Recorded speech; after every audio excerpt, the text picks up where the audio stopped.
কড়াতে দিয়ে দিচ্ছি সরষের তেল।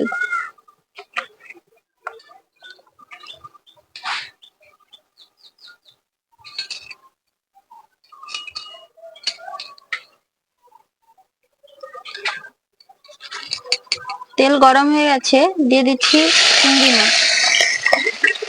চিংড়ি মাছটাকে ভেজে নেব।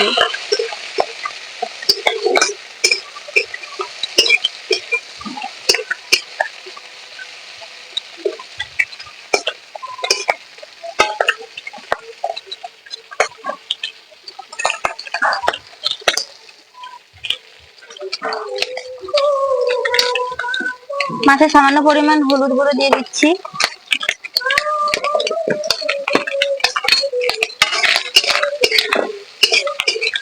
চিংড়ি মাছে আগে থেকে নুন মাখানো ছিল।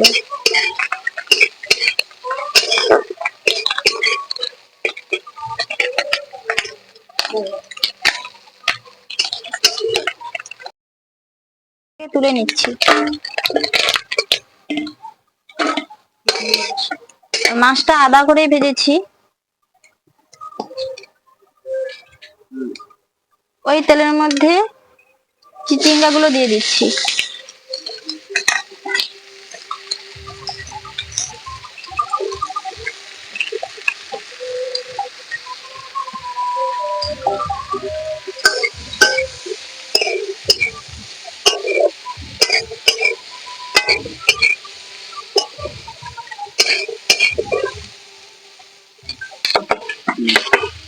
দিয়ে দিচ্ছি পরিমাণ মতো লবণ,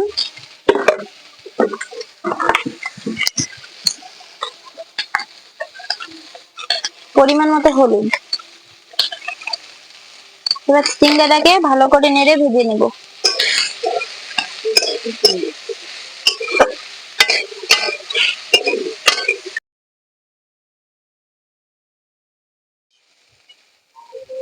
চিচিঙ্গাটা একটু ভেজে নিয়েছি।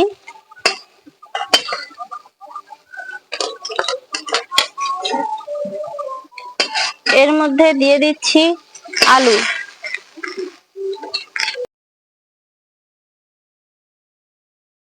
এরকম ছোট ছোট ভাবেই কাটতে হবে।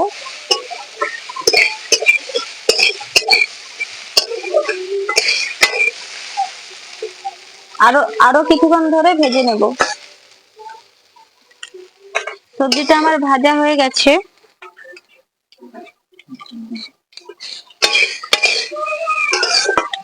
এর মধ্যে দিয়ে দিচ্ছি কাজু আর পোস্ত বাটা,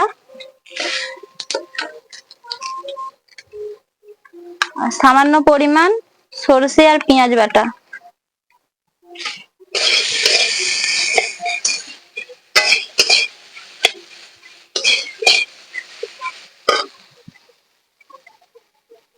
দিয়ে দিচ্ছি অল্প পরিমাণে লঙ্কার গুঁড়ো,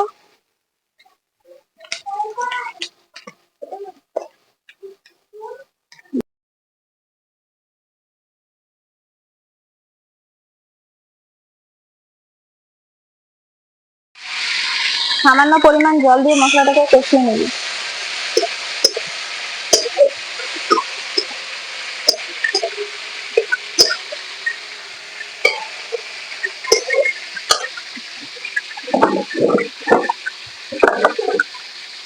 দিয়ে দিচ্ছি পরিমাণ মতো লবণ।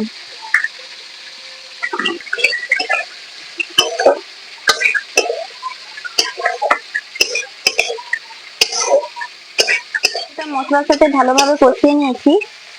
এবার এতে পরিমাণ মতো জল দিয়ে দেবো।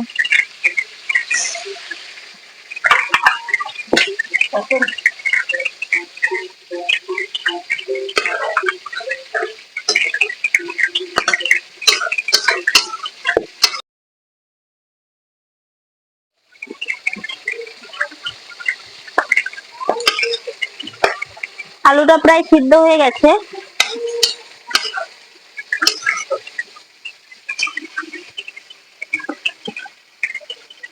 এর মধ্যে দিয়ে দিচ্ছি ভেজে রাখা চিংড়ি মাছ।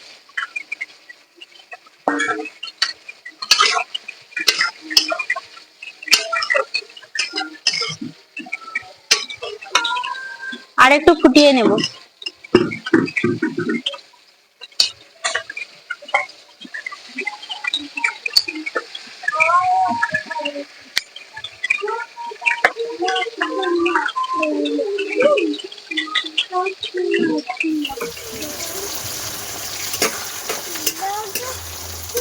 এবার আমি তরকারিটা নামিয়ে নিচ্ছি।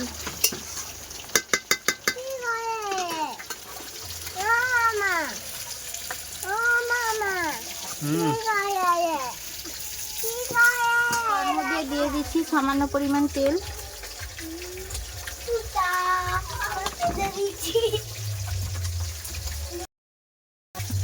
তেলের মধ্যে দিয়ে দিচ্ছি একটা গোটা শুকনো লঙ্কা, একটা তেজপাতা,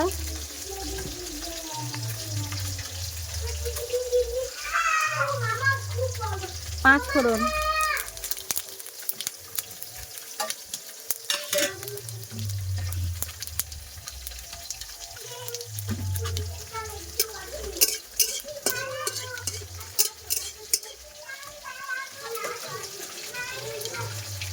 এবার নামিয়ে রাখা তরকারিটা সন্ধি নেব।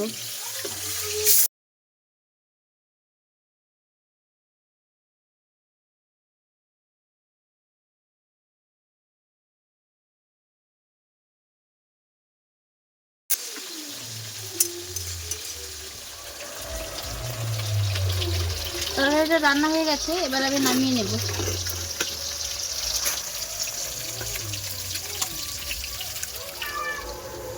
বন্ধুরা দেখুন, তরকারিটা আমার পুরো রান্না হয়ে গেছে। আর এই তরকারির রেসিপিটা যদি আপনাদের ভালো লেগে থাকে, like, share, comment and subscribe করে